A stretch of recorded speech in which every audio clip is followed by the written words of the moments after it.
Hello, and welcome to the Real American Podcast. As much a review of the original G.I. Joe TV series as it is a review of the accuracy of my childhood memories. We're sliding into the fifth episode, A Stake in the Serpent's Heart, the final chapter of the Mass Device Quindrilogy, which I mistakenly called a quadrilogy last time. Apologies. We've gone through a lot of ups and downs in the last four chapters, all centering around the Mass Device, a teleporter laser cannon that Cobra's attempting to use to dominate the globe. When we last left off, Destro had captured Scarlet and was returning to Cobra's headquarters with her and the final catalytic element they need to run their mass device. Scarlet, getting a hold of a nearby crossbow, manages to damage the jet's controls, sending it in a downward spiral to their certain deaths. In the battle for the last element, Destro kidnaps Scarlet. But as he flies back to the secret Cobra temple, Scarlet blasts Destro's control panel and sends them both spiraling to their fate. All in a stake in the Serpent's heart. Or as the narrator words it, spiraling to their fate, implying that nobody dies in G.I. Joe, despite the fact that we have a running tally of dozens at this point. I also noticed that the narrator is reading the recap of the last episodes at an unbelievably fast pace, which implies to me that they didn't have enough time to squeeze in everything they wanted in this episode. There was a lot of fat they could have trimmed off the previous episodes to make space for all the plot points they had to squeeze into this one. But important logistical points like that are neither here nor there. Let's dig into this bitch.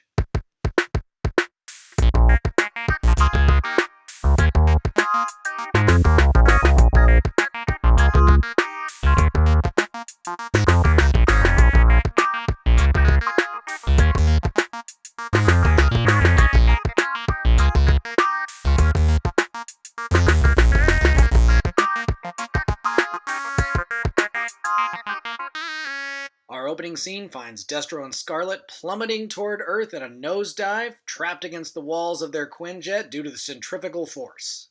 Scarlet made the decision to disable the controls to the jet in hopes of destroying the meteorite and killing them both, I assume, and as soon as this plan comes to fruition, she decides that dying in a fiery plane wreck is not for her. My bow! The third arrow! It's a tractor rig! Hurry!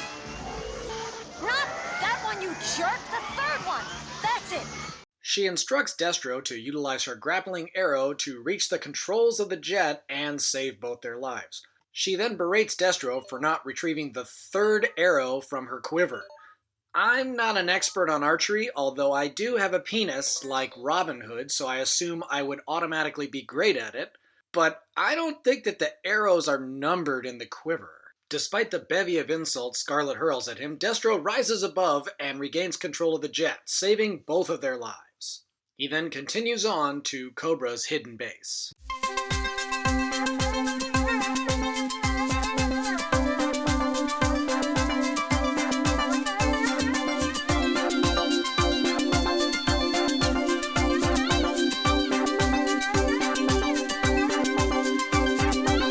Upon arriving at the fortress, Destro hands Scarlet off to 3 Cobra troopers, who she proceeds to beat the shit out of. Aboard the jet, she was chained up, but now that she's being transported, he's released her from the shackles. This doesn't make any sense, and in addition, this is a great opportunity to simply murder her and not have to deal with any of this, and she's certainly made it abundantly clear that she's not going to cooperate. The only explanation I could come up with is that the rest of the G.I. Joes are paralyzed every time Scarlet appears to be in any type of danger, unable to act, and perhaps Cobra's taking advantage of this. But Cobra has the mass device. They have the entire world being held hostage, not just one special agent. Scarlet is eventually subdued and carried off to Cobra's dungeon. The Baroness takes this opportunity to squeal on Cobra Commander for his failed attempt to disintegrate the city of New York. Ah, Destro. Noble Destro, my old friend. We congratulate you on the success of your mission. Destro's a little salty due to the fact that Cobra Commander squandered some of their catalytic elements, and Cobra Commander comes over in a really odd, apologetic, buttering up style tone to win Destro over into thinking that they're old friends and that it's okay that Cobra's wasted all these materials, and I don't understand why this is happening at all. Cobra Commander feels like he's in the doghouse, but he's the leader of Cobra and he should be allowed to do whatever he wants. This does imply that this is some sort of weird partnership. More and more, I'm questioning the nature of their relationship. The commander is also looking more regal, adding the accessories of a cape and scepter. This may be an attempt to remind Destro that he is the overlord of Cobra, which does not work at all, since Destro just makes the call that now he's in command of Cobra, despite the commander's protests. Apparently, you can just arbitrarily decide it's your moment to take over control of Cobra with little or no resistance. Yes, Commander, yes. And I shall assure us a victory by taking full authority over all operations myself. The only price to pay for executing such an action is you have to endure an incredibly annoying letter S. You can't do this to me, Destro! Stop! I'm speaking to you, Destro! Scarlet, still completely unrestrained, is being dropped at Cobra's dungeon by a couple of troopers. The only thing I can come up with is that Cobra Commander is too cheap to spring for handcuffs or rope or some zip ties or a roll of duct tape or a spool of baling wire or an old t-shirt nobody needs that you wad up into a rope shape or one of those Japanese sex swings. But I digress. The troopers kick Scarlet down the stairs, and for some reason she adheres to every corner the staircase has despite the lack of a railing. Scarlet is assaulted by Selena, who has been imprisoned for her interloping during Cobra Commander's attempt to disintegrate New York. Assuming Scarlet is a Cobra spy, Selena instructs her to tell her masters she has told them nothing and she will tell her even less, which is completely impossible. Scarlet eventually wins Selena's trust by pointing out the fact that she recognizes Duke's ring, which was given to Selena back in Episode 1. She makes the statement that Duke wouldn't want us to set this one out, and takes a nice swipe at a nearby crate. Selena makes the statement, "Now I understand," and then illustrates she has no understanding of what is expected of her in the coming conflict by attacking a nearby coffee table, apparently getting it in her head that their real enemy is localized furniture. Either that or they're playing an incredibly long game where over time they will deplete Cobra's resources by forcing them to replace prison furniture on the regular.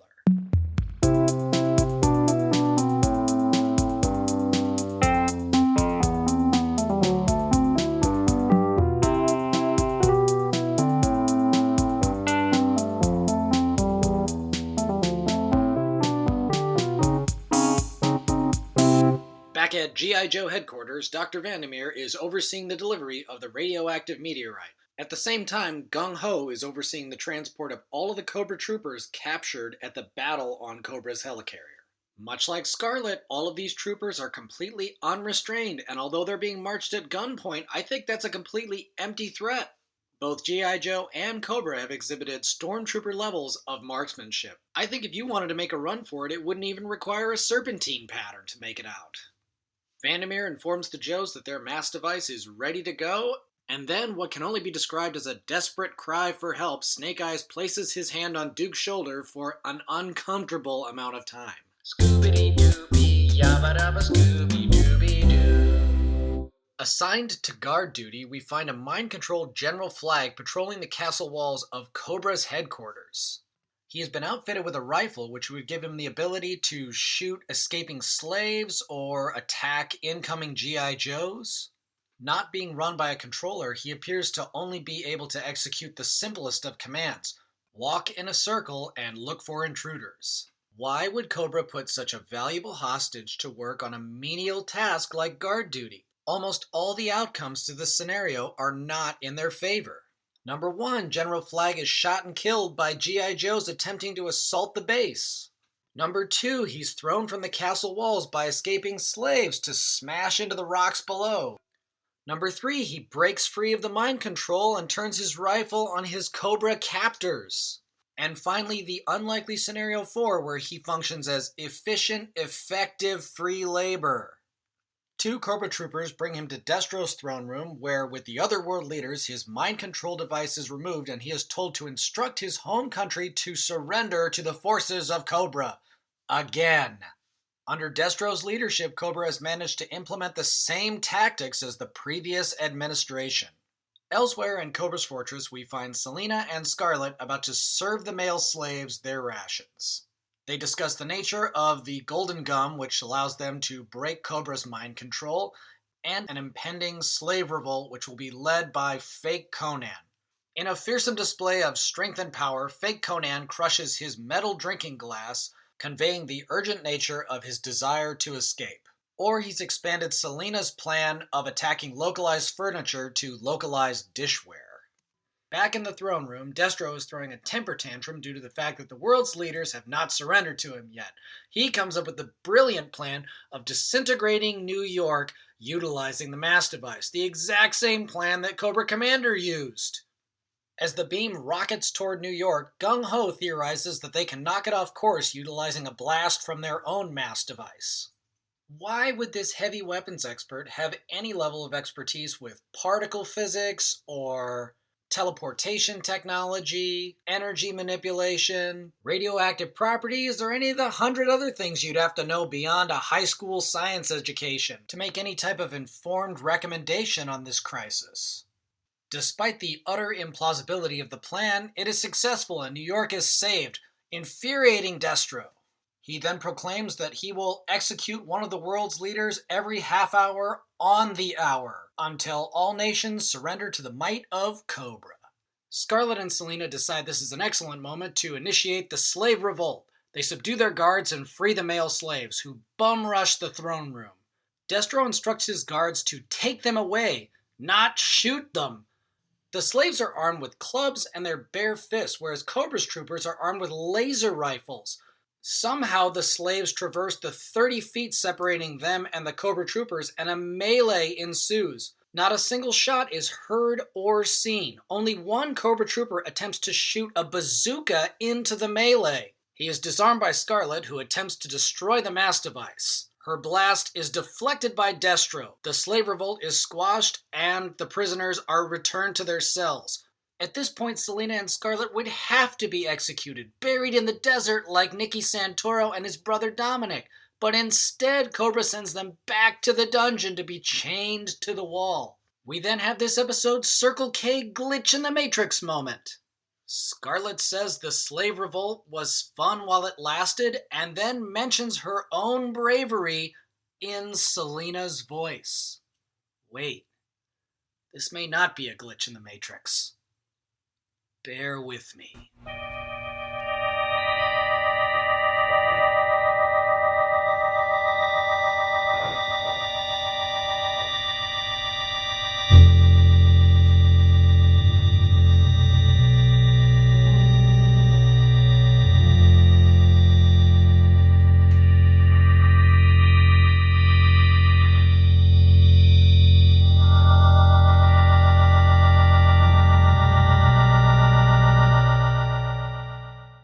Let me take you on a little journey all the way back to episode 1. If you remember, in the opening scene, Scarlet was flying one of the new Sky Striker jets, landing it on the runway, nearly decapitating Duke, Snake Eyes, and Stalker in the process. She missed all of them by mere inches. Duke was then on the verge of chewing her out, but changed his tune the second he realized that it's the woman he has sexual tension with.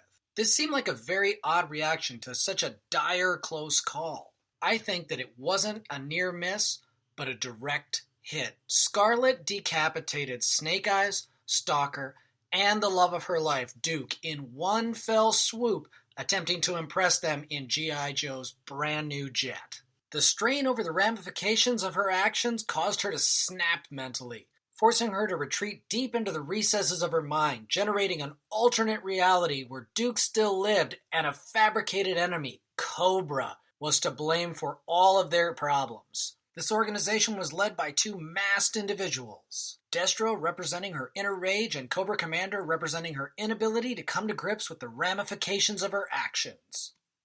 Also cheapness. She took up the mantle of both Cobra Commander and Destro in an attempt to absolve herself of any wrongdoing in the deaths of her compatriots. She set out to take over the entire world while living in the construct that she was completely innocent of any wrongdoing. The final piece of her fractured psyche manifested in the form of the slave girl Selena, representing her lust for her commanding officer Duke. In the arena of her mind, she was held within Cobra's dungeon, but in reality resided in G.I. Joe's asylum for the criminally insane.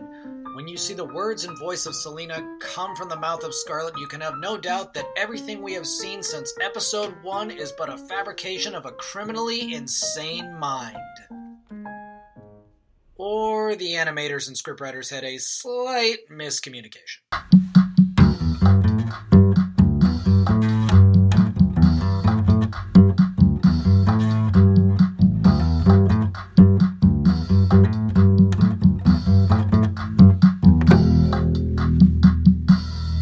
Next, we find Duke in G.I. Joe's sensory deprivation tank. The hope being that this environment will allow him to remember the location of Cobra's hidden base, or anything useful. The tank looks a lot like Luke Skywalker's healing pod from Empire Strikes Back, the main difference being the steady stream of urine that appears to be leaking up from the bottom of the tank toward Duke's head. Unlike a traditional sensory deprivation apparatus, this one has no light shielding whatsoever. Duke is being led through a guided meditation by the G.I. Joe doc. His thoughts and memories are being broadcast on a large screen in front of the entire G.I. Joe team. You get a glimpse of Duke's early childhood and college years. It's very odd that all of his memories appear to play in third person. If they're his memories, they should be from the perspective of his eyeballs. And another thing, this seems like an incredible risk for Duke to take. I can't believe it didn't flash to scene after scene of Duke furiously masturbating. Duke's memories appear to play more like an old VHS tape. He has the ability to stop, slow down, fast forward, rewind. It's very strange. Eventually they reach his time at Cobra's hidden base, where they notice he has given his ring to the slave girl Selena. Doc proclaims that they can track the ring because it has special electronic characteristics. He doesn't say it's a tracker. What does this ring do? And why didn't they try and use it in the first place to track Duke down? If they know he wears it and they know it has special electronic characteristics, it seems like the easiest way to find him. This is a huge hole in the plot. Duke has Dr. Vandermeer teleport them to Cobra's headquarters. There's no discussion of the fact that perhaps Cobra could shoot their teleportation beam out of the sky with a mass beam of their own, killing the entire G.I. Joe team without firing a single shot. We know this tactic works. G.I. Joe employed it not 2 minutes ago. But there's no time to dwell on glaring logistical problems. It's time for the final battle at Cobra's headquarters.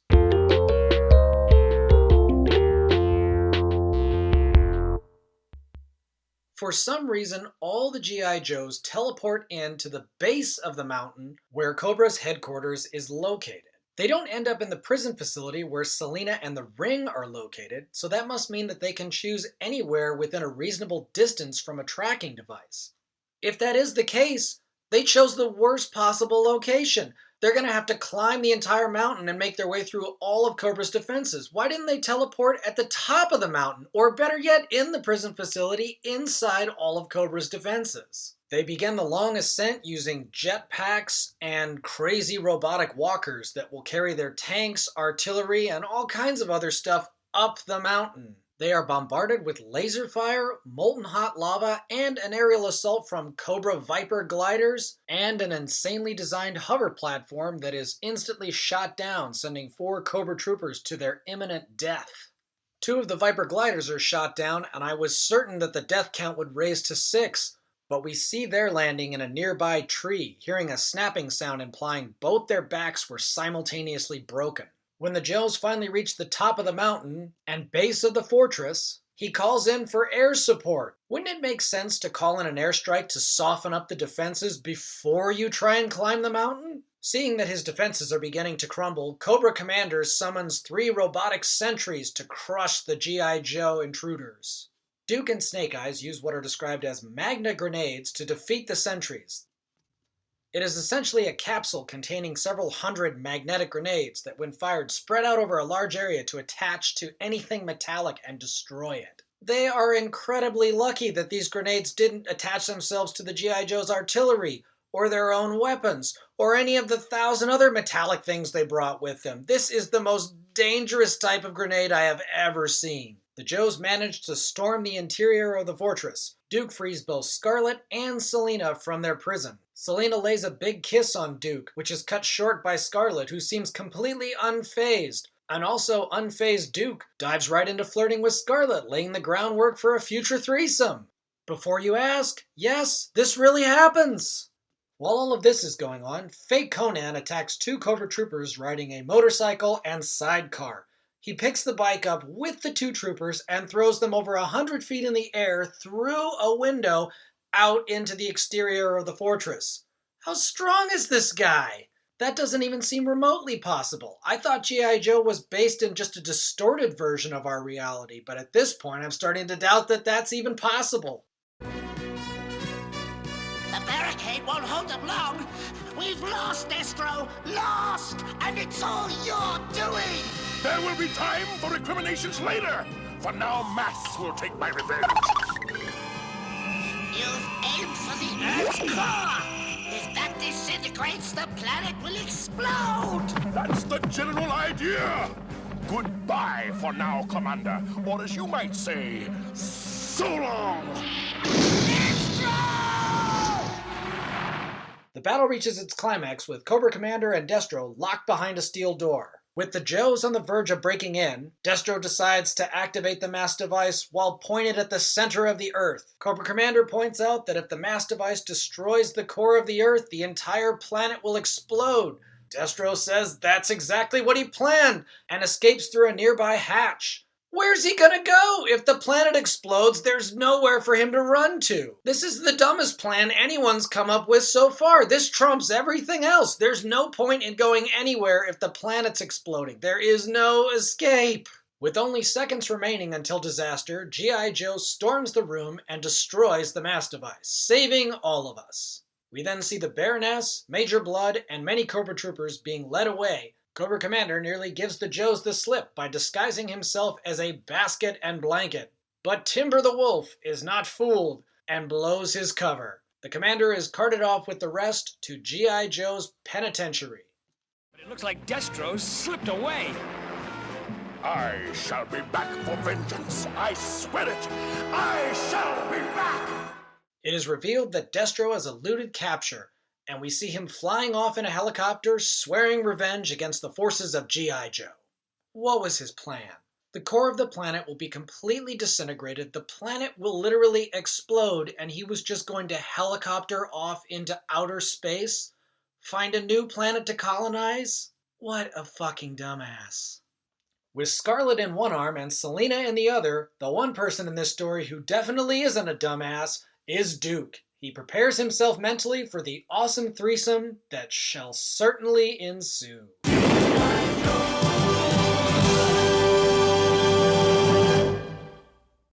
Days later, at G.I. Joe headquarters, Breaker informs Duke that he has taken parts of Cobra's mass device and recombined it with their mass device, so he'll have a machine capable of sending the Eiffel Tower back to Paris?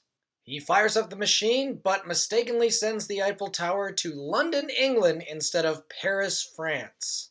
He then exclaims that they are all out of catalytic elements.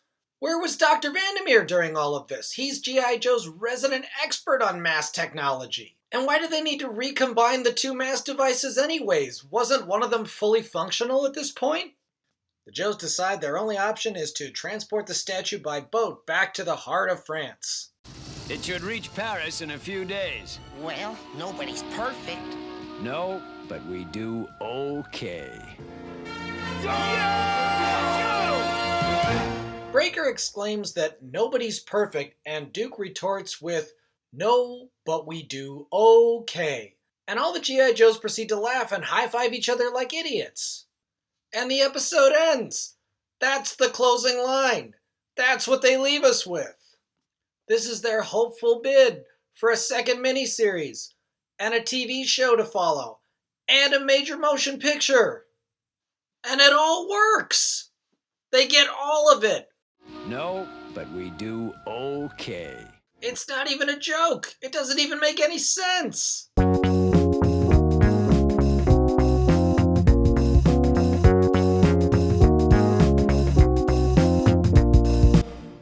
The question on everyone's mind, did I think the battle was half full or half empty? I'm going to have to go with half full. I'm a big fan of the way large-scale battles are portrayed on this show. They always kind of get out of control. Just gliders flying everywhere, and robots, and explosions, and tons of G.I. Joes and Cobra Troopers running around. It's nice to see on screen. The only thing I wasn't a fan of is the Eiffel Tower gag at the end of the show, and the horrible closing line. Overall, the Mass Device quadrilogy was very enjoyable. It took us to a bunch of different locales, including the bottom of the ocean, and the Arctic, and the Amazon, with a giant volcano. It also introduced a whole bunch of really interesting characters that I hope get bottle episodes eventually. Snake Eyes, Major Blood, the Baroness, Destro, Scarlet, even Snowjob. But not Torpedo. And speaking of Torpedo, it's time for our Knowing is Half the Battle segment. Knowing is half the battle. Something you should know about is Switched on Bach. Released on Columbia Records by Wendy Carlos in the year 1968, containing the music of Johann Sebastian Bach performed on Moog synthesizers by Wendy and her partner, Benjamin Folkman. It played a key role in bringing synthesizers to popular music, and it's totally fucking rad. Coming up next on G.I. Joe, another 5-part miniseries. I'm definitely curious to see a different type of story out of G.I. Joe and see if I remember any of it. If you're enjoying the show, please give us a like and a subscription and like our Facebook page and have an awesome day. Yo, Joe.